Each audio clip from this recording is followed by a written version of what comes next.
사도신경으로 신앙고백 드리시겠습니다. 전능하사 천지를 만드신 하나님 아버지를 내가 믿사오며 그 외아들 우리 주 예수 그리스도를 믿사오니 이는 성령으로 잉태하사 동정녀 마리아에게 나시고 본디오 빌라도에게 고난을 받으사 십자가에 못 박혀 죽으시고 장사한 지 사흘 만에 죽은 자 가운데서 다시 살아나시며 하늘에 오르사 전능하신 하나님 우편에 앉아 계시다가 저리로서 산자와 죽은 자를 심판하러 오시리라. 성령을 믿사오며 거룩한 공회와 성도가 서로 교통하는 것과 죄를 사하여 주시는 것과 몸이 다시 사는 것과 영원히 사는 것을 믿사옵나이다. 아멘. 함께 은혜 나눌 하나님의 말씀 마태복음 14장 20절, 21절 말씀입니다. 마태복음 14장 20절, 21절 말씀.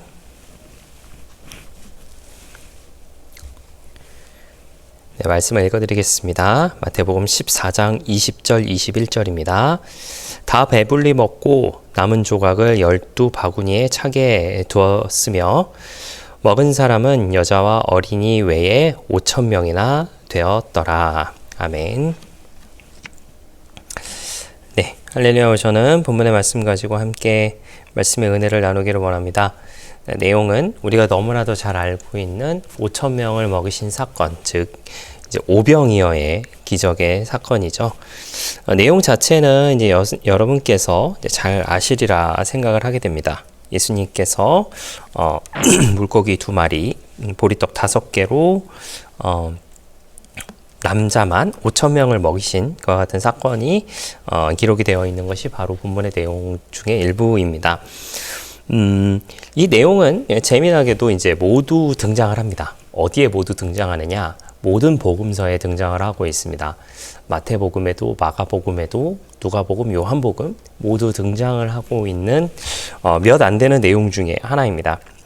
복음서에 모두 등장하는 것은 사실은 흔하지는 않아요.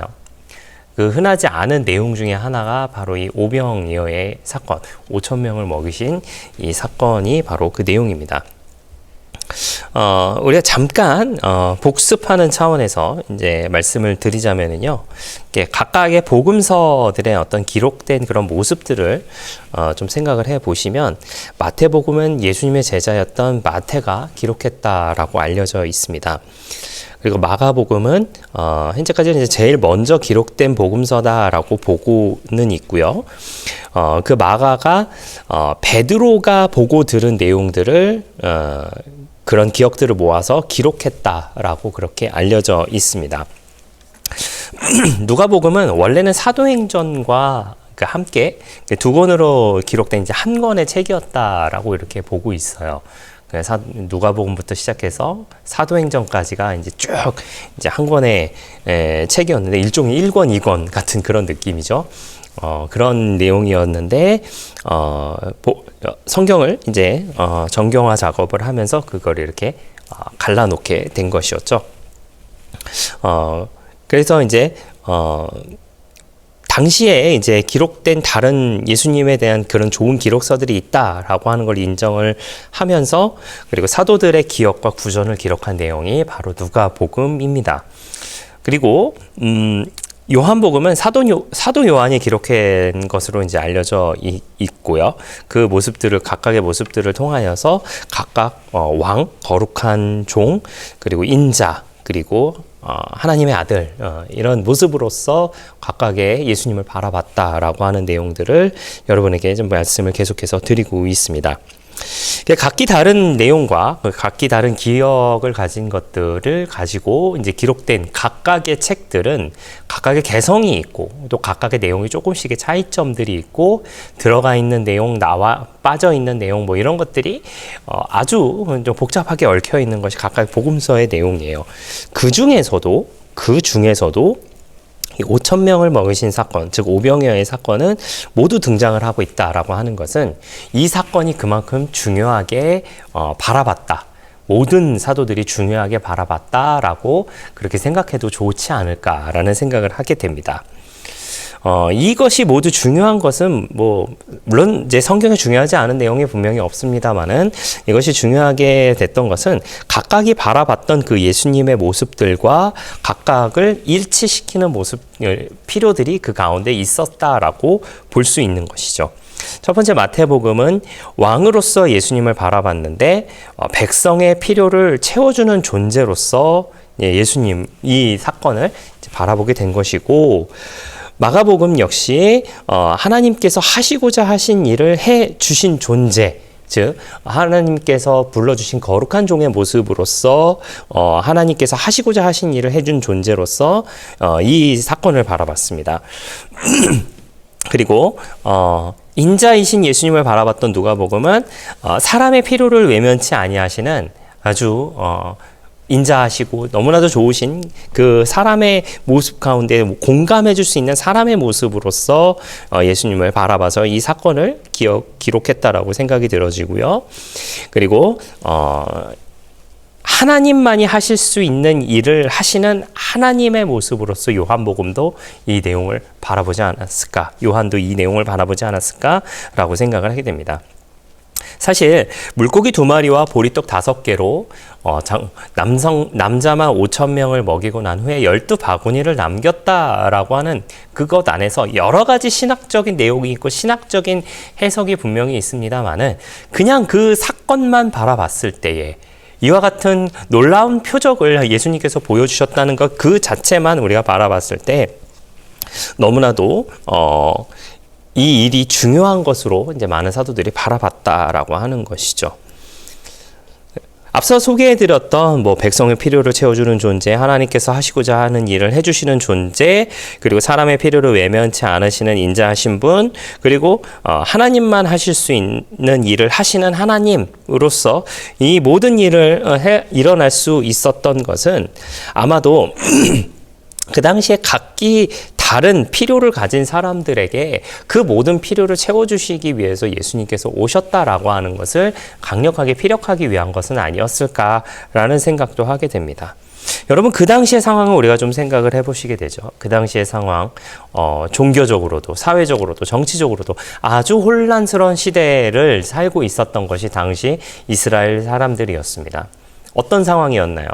대외적으로는 로마의 식민 지배를 받고 있었습니다. 그래서 많은 착취와 어려움들이 그 가운데 있었고 주권이 강탈된 그와 같은 상황 가운데 있었죠. 그런 상황에서도 있었습니다. 내부적으로는 또 어땠을까요? 당시에 율법이라고 하는 것을 통하여서, 율법이 나쁘다가 아니라 율법이라고 하는 것을 통하여서 많은 차별과 또한 멸시를 받는 그런 모습도 존재를 했었습니다. 예를 들어서 이렇게 생각을 해보시죠. 나병을 걸린 환자가 있었다라고 해보시기 바랍니다. 그 나병을 걸린 환자가 율법에 의하면 진 밖으로 나가 있어야 되는 그런 상황인데 공동체 안에 들어가지도 못하고, 그렇다고 적절한 치료도 받지 못하며 또 적절한 위로도 받지 못하는 그런 상황 가운데 처해 있었다라고 하는 것이죠. 그런 상황 가운데에서 얼마나 몸과 마음의 아픔이 그 사람에게 가해졌을까요? 그러면서 이제 각기 다른 필요를 가진 사람들이 그 가운데 있었습니다. 그 나라 가운데 있었어요. 그것만 있었나요? 메시아가 오신다고 하는데 그 메시아를 통하여서 하나님의 나라를 보고 싶다라고 하는 그런 간절한 마음을 가진 그런 사람들도 그 가운데 있었다라고 하는 것이죠. 새로운 왕이 나타나 나라를 세워주기를 바라는 사람들도 있었고, 지금의 굶주림과 아픔을 안아주기를 바라는 사람들도 있었습니다. 하나님의 나라, 하나님의 왕국을 올 거라고 이야기하는데, 메시아가 올 거라고 이야기하는데 그 메시아를 간곡히 기다리는 그와 같은 사람들도 분명히 그 가운데 있었다라고 하는 것이죠. 그런 가운데 누가 오셨느냐? 바로 예수님께서 오셨다라고 하는 것입니다. 그 예수님께서 오셔서 많은 일들을 하셨죠. 성전에 가서 장사하는 사람들을 비난도 하시기도 하시고, 혹은 사람들에게 가르치시기도 하시며, 이방인이지만 예수님을 잘 따르던 백부장의 하인을 고쳐주기도 하시고 또 아픈 사람을 치료해 주시며 위로해 주시며 감싸 주시며 세리의 집과 또한 죄인들의 집에 함께 유하시면서 그 사람들과 함께 생활하는 그 모습을 예수님께서는 보여주셨다라고 하는 것이죠.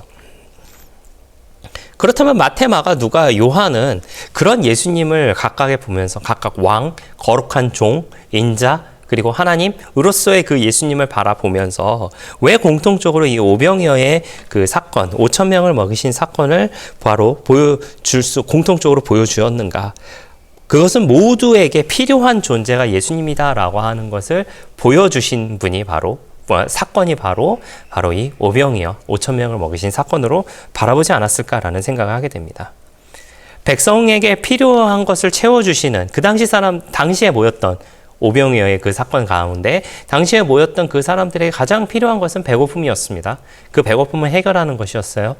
밖에 나가서 먹을 것을 사오더라도 먹이기가 힘든 만큼 많은 사람들이 모여 있었지만 그것을 단번에 해준 왕의 모습을 보여주고 있고 그리고 이와 같은 일들 가운데 하나님만이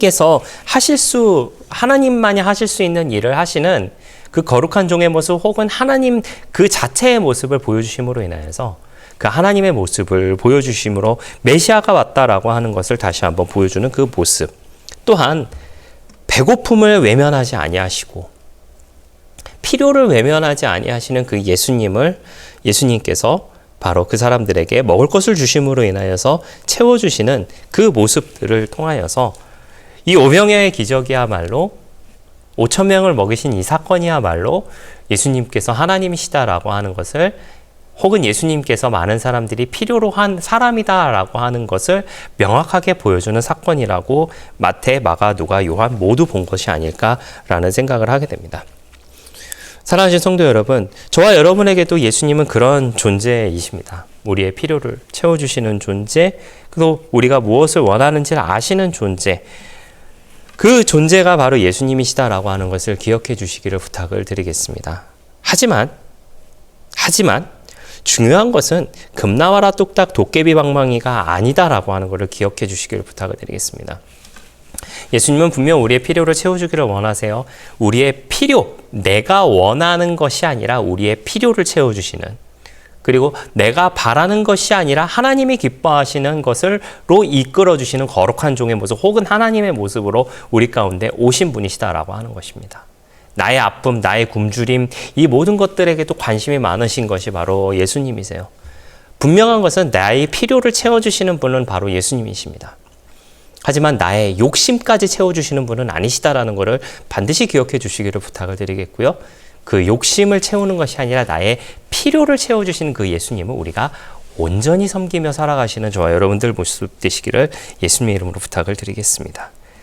물론 저도 설교를 하면서 나의 필요는 무엇일까, 나의 욕심은 무엇일까라고 하는 걸 한번 나눠서 생각을 해봤는데 대부분이 욕심이더라고요. 생각해 보니까 물론 여러분이 그렇다라고 하는 것이 아니라 나의 필요를 채워주시는 예수님, 그렇다면 내가 온전히 예수님을 섬기겠습니다.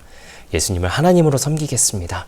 그 섬김의 모습을 통하여서 나의 필요를 넉넉하게 채워주시옵소서라고 하며 온전하게 나아가는 저와 여러분의 넉넉한 신앙의 모습 다 되시기를 예수님의 이름으로 부탁을 드리겠습니다. 기도하겠습니다. 좋으신 아버지 하나님 감사합니다. 저희를 주님의 자녀 삼아주시고 함께 예배드리게 하시니 감사를 드립니다. 나의 필요를 채워주시는 하나님, 그 예수님이 나와 함께하고 계시다는 걸 우리가 잊지 않게 하여 주시고 우리가 주님을 언제나 하나님으로서 잘 섬기며 살아가는 우리 모두가 되게 하여 주시옵소서. 감사를 드리며 예수님의 이름으로 기도했습니다. 아멘. 주기도문으로 마치겠습니다. 하늘에 계신 우리 아버지여, 이름이 거룩히 여김을 받으시오며 나라가 임하시오며 뜻이 하늘에서 이루어진 것 같이 땅에서도 이루어지이다. 오늘 우리에게 일용할 양식을 주시옵고 우리가 우리에게 죄 지은 자를 사하여 준 것 같이 우리 죄를 사하여 주시옵고 우리를 시험에 들게 하지 마시옵고 다만 악에서 구하시옵소서. 나라와 권세와 영광이 아버지께 영원히 있사옵나이다. 아멘.